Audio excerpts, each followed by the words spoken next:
Hey, Mike here. I wanted to do a quick video because I got some stuff to say and it'd take too long to write it all out. It took me all day long. The news is that a budget deal has been made that will stop any of these government shutdowns from happening and essentially take away the issue of, the sequester and all this stuff that has popped up a couple of times this year. And this morning on CNBC, they're celebrating that. In fact, I heard one commentator on there say that this sets up the stock market to just take off next year because this issue is essentially gone. I actually think it's going to, I think that's true for next year, but I think down the road, this has got a lot of potential to do a lot more harm than good.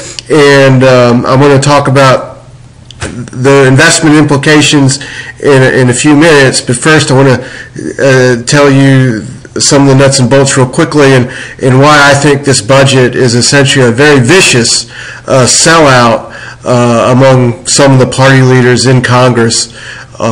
It's pretty disgusting. But it is good that, bipartisanship, it's nice to see that, but it's not good to see what has happened. And the details are simply that all the budget cuts that were forced on the budget due to the sequester have been eliminated. And that was the deal made to pass the budget. And essentially what has happened is, as an effect of that, we're going to see an increase in government spending over the next couple years, and half that money is essentially going to go into the defense industry, and half of it will go into, this is the Washington Post, it says on here somewhere, here we go, no. Well, it's essentially going to fund unemployment and programs for people on assistance that were about to disappear. And it also has cuts, and that's something I'm going to really want to talk to you about because what they have done is funded more programs, increased spending, and also cut things in a very vicious manner. And the most of the cuts come on the backs of veterans and military personnel, in which their cost of living increases for people retired from the military, including veterans between the ages of 40 and 62, and their pensions and so forth are essentially going to be frozen, and so are other federal workers. And much of that money that is essentially going to be taken away from veterans and retired military people is going to be transferred into the arms of military contractors. And I think that's a very vicious and disgusting sellout on the part of the Republican leadership that had put this deal together, because they fought for more money into the defense industry, which is total waste of money to fund these fighter jets and wonder weapons that have no utility in the wars we're fighting in Afghanistan and Iraq. And they're doing this on the backs of the soldiers that have fought over there and come back home, and other people retired in the military.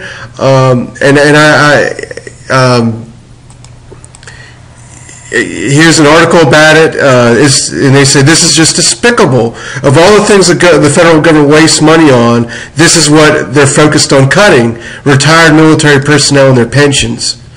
And they're looking to save, I think it was like $20 or $30 billion from this, and just take that money and suck it into the defense contractors. And it's just unbelievable that the House Republican leadership would do this. And the guy that led this effort was this fella, Paul Ryan, who, when the last presidential election was going on, he was the vice presidential candidate, was treated in the media as if he was some great libertarian and great man who is really interested in saving money and cutting the budget. And here he has worked to increase government spending and rip away pensions from retired military personnel and give that money to defense contractors. And he's been a guy that supports the NSA surveillance programs. He's a guy that really cares about nothing about the erosion of the Constitution and the Bill of Rights. And he's acted as a mouthpiece for the most extreme elements of militarism in American society, and now apparently will bend back over and do anything to keep the money flowing into defense contractors. And the fact of the matter is, the federal budget deficit is so large, and that it has got to be cut. I've talked about this Michigan report that was an internal Federal Reserve report released in February, which said that if the federal budget is not stabilized and reduced, that because of the size of the budget, the Federal Reserve will never be able to cut quantitative easing in any meaningful manner.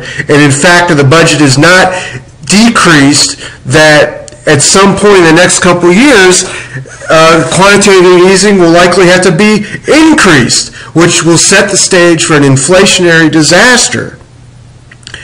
And, the action of passing this budget essentially is set in stone that nothing's going to ever be done to reduce the deficit. That if the Democrats certainly have no interest in it. Obamacare has blown the deficit up, and Obama has in fact made statements that he doesn't even worry about the deficit. So the only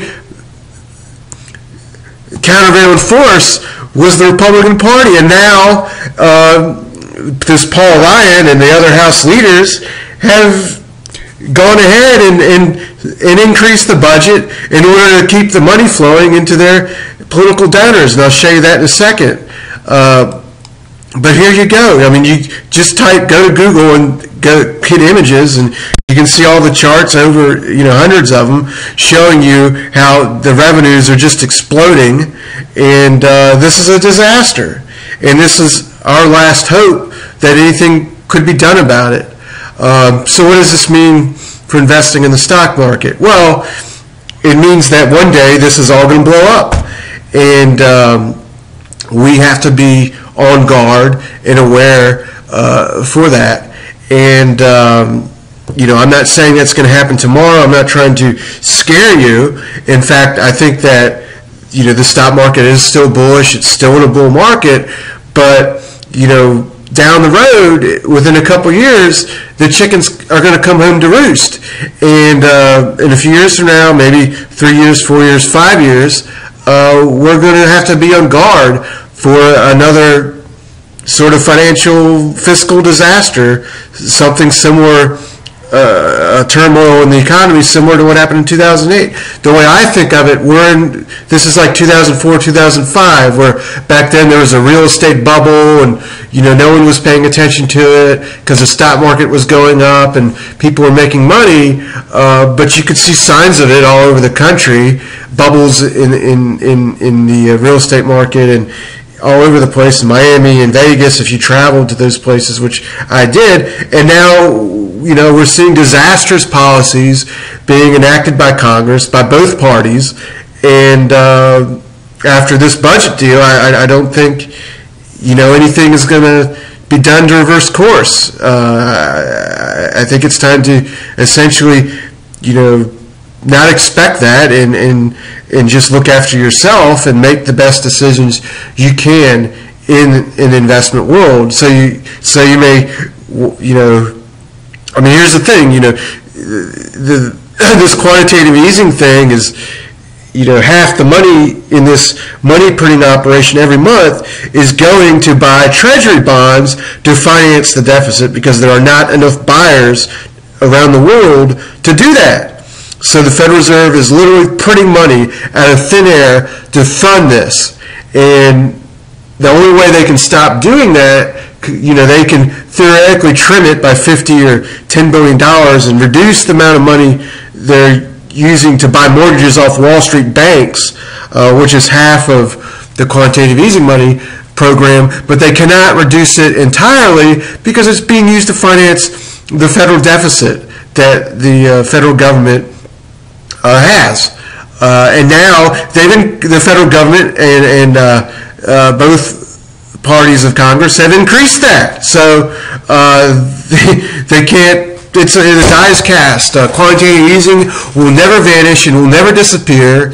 And today has set that fact in stone. And that is the ultimate importance of today's decision of this budget deal. And yes, CNBC may be celebrating it, Yahoo Finance may be celebrating it, and it may help the stock market for another year or two or whatnot, but in the long run, this is a totally disastrous decision.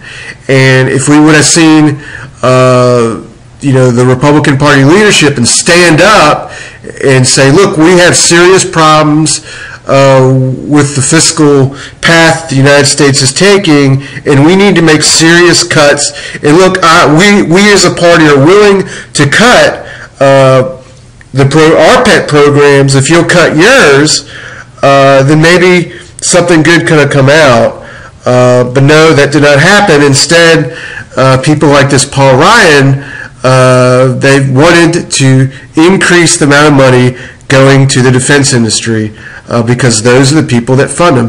And if you've got a congressman, whoever your congressman is, whatever party they are, look at what they're doing. What are they doing with the NSA spy programs? Look, there's a coalition among both political parties to work to do more oversight, to roll them back, and there's a Republican congressman. Anyway, you can look.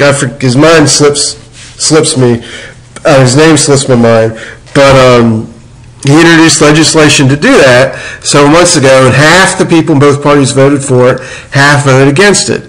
And if you've got a congressman that voted against it, ask him why. And if he continues to act in such a manner, then consider voting against him. And I don't care which party he's in. There are some issues that go beyond parties, and that's one of them.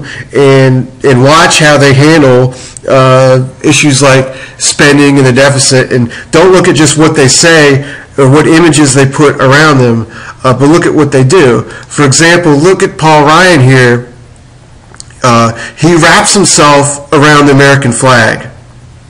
Every time he speaks, he's on TV, when he's giving talks, he's got the American flag behind him. He talks tough about enemies, and he says he wants to defend the country, and he cares about the troops and this and that. But in the end, what does he do? He cuts their military pensions of veterans. And he portrays himself as someone who loves veterans and on and on. And he's more of a mouthpiece for defense contractors. You know, he's essentially, he's useless, you know, if you care about balancing the budget or doing whatnot. And you say, well, why is this? Well, go to the website, opensecrets.org, and you can do this and research any congressman or politician in the United States. And, you know, let's look at Paul Ryan, and I'll show you as an example, and you can do this with your congressman. Do a search on him, his name will come out, and you click it, and you can find out at a glance who funds him. Who's he really working for? Here's all his campaign donors. So he gets money from Citigroup, Berkshire Hathaway, Blue Cross and Blue Shield, Bank of America, Wells Fargo. What does that mean? Well, that means he's likely someone that loves Wall Street bailouts. And no surprise, he voted for that TARP deal, and he's never opposed a single Wall Street bailout. He says, you know, he's against bailouts, but he always votes for them. And if we go up to the top, I don't know what this is, probably a law firm or an insurance company, which Aetna is, Cigna. But Honeywell International gives him $10,500. They also got lobbyists that give him money too. What's that? One of the biggest defense contractors in the entire world.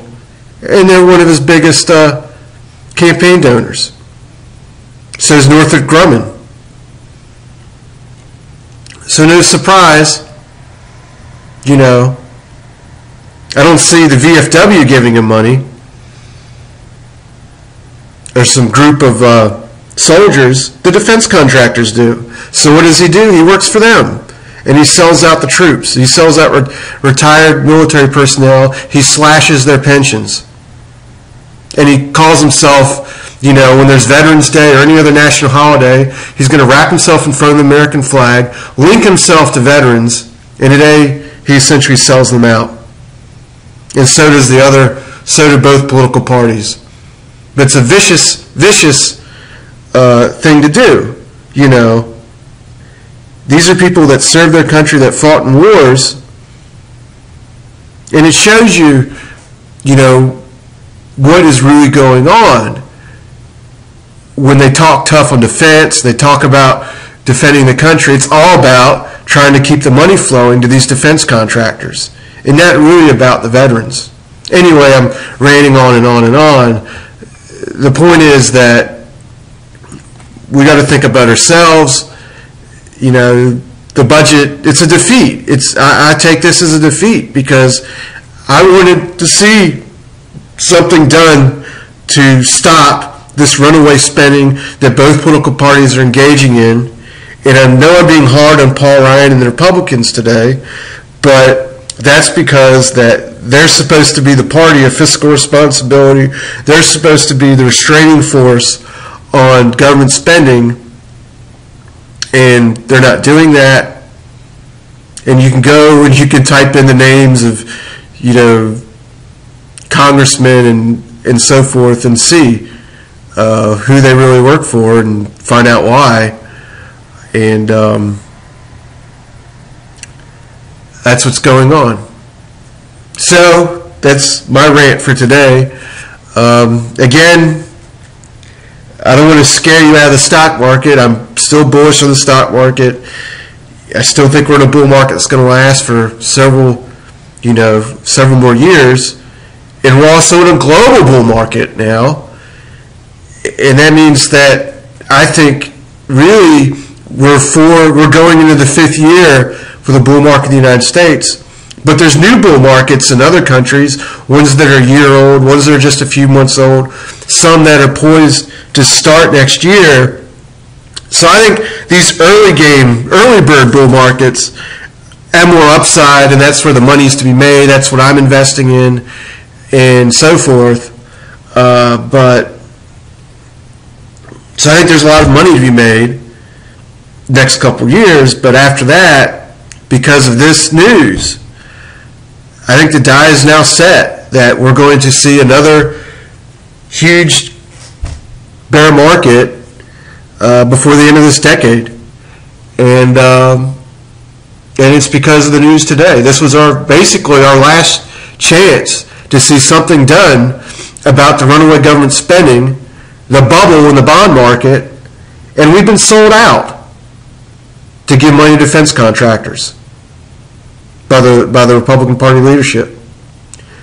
I don't know who to tell you to vote for when the next election comes, but it's just what it is. And, it's a sad situation. And all we can do as individuals is understand what's going on and prepare, be smart about our own investing and look out for ourselves, and to tell other people, help people we know individually. But the notion of hoping that some of these elected officials in Congress, in the leadership of both parties, will do something to help us or to help the country, it's over. They're working for the people that give them money, that fund their campaigns, and not for the country as a whole. And that's a sad situation. Maybe there are good people in both parties. I'm not trying to say all of them are bad, and there is, coalitions forming that care about some of these issues, but the leadership at the top of both parties is a disaster. They're making disastrous decisions, and the only hope is that, you know, the people, those leadership people will eventually be replaced one day, and the coalition of the better people will grow stronger in the next couple of years. That's the only hope when it comes to the political system. But you know, today's decision is a mess. Anyway, I'm kind of rambling on and on, so I'm going to end this video. But I just wanted to react to today's news and you know, give you a little bit of a different take than all the celebration that's currently going on CNBC. In fact, let's look at their website. I'm curious to see what's the CNBC headline today, and then we're going to look at the Fox Business headline. Let's see if it's a celebration over this on their websites. Well, it's taking forever to load up. Here we go. Well, I misspelled it. What is going on here?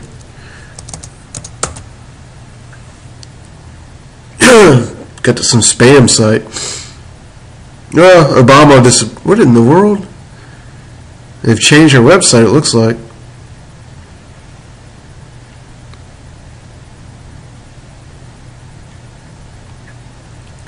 Well, let's see how they... Anyway, I'm wasting your time. I was just going to read this article and see how they portray it.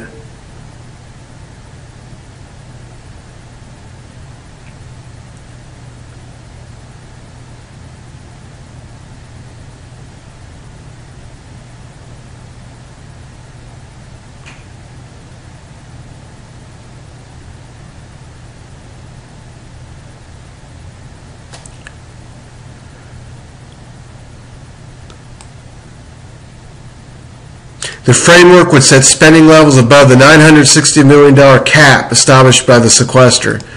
The budget will be set for $1.012 trillion next year and then increase to $1.14 trillion. So what that essentially means is we're seeing a $50 billion increase in government spending, and that's going to translate what? Into $5 billion extra a month that will have to be funded somewhere. Well, that's going to have to come out of more quantitative easing. The budget committees are going to roll back billions of the harshest automatic spending cuts for the Pentagon and domestic programs.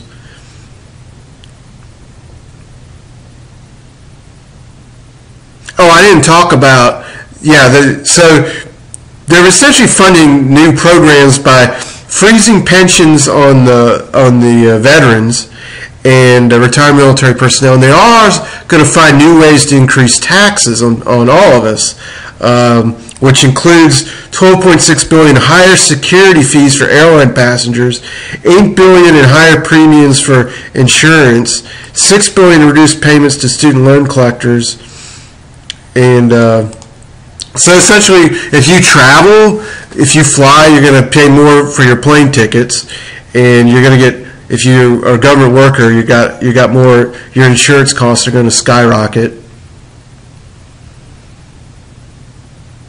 And if you're, anyway, I better stop the video. I'm going on way too long. And so I'll talk to you later.